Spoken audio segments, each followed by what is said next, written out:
2 cups గోధుమ పిండి తీసుకొని జల్లించాలి. తర్వాత తగినంత సాల్ట్ వేయాలి. తర్వాత 2-3 స్పూన్స్ పెరుగు వేసుకొని కలపాలి. తర్వాత తగినన్ని వాటర్ వేసుకుంటూ కలపాలి. పెరుగు వేయడం వల్ల మెత్తగా వస్తాయి. చపాతీలు అనేవి చాలా మృదువుగా మెత్తగా వస్తాయి. పిండిని ఈ కన్సిస్టెన్సీలో ఉంటగట్టాలి. తర్వాత తగినంత ఆయిల్ వేసుకొని ముద్దగా చేయాలి.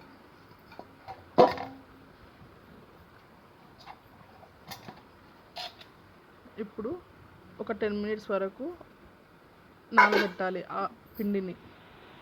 తర్వాత చిన్న చిన్న ఉండలుగా చేసుకొని చపాతీ తిక్కాలి. రౌండ్గా చపాతీ కర్రతో రుద్దాలి. అలాగే మిగతా పిండిని కూడా చపాతీ చేయాలి.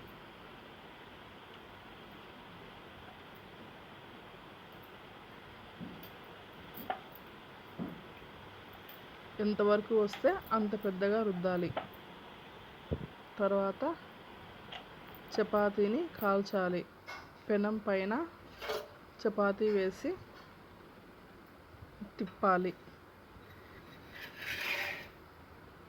తర్వాత కొంచెం ఆయిల్ వేయాలి. తగినంత ఆయిల్ వేసి చపాతీని నీట్గా ఎక్కడ మాడకుండా కాల్చుకోవాలి.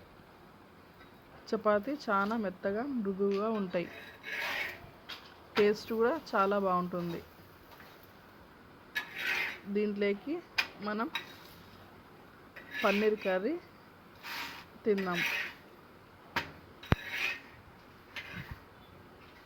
అంతే, చపాతీ ఎంత సాఫ్ట్గా ఉన్నాయి చూడు.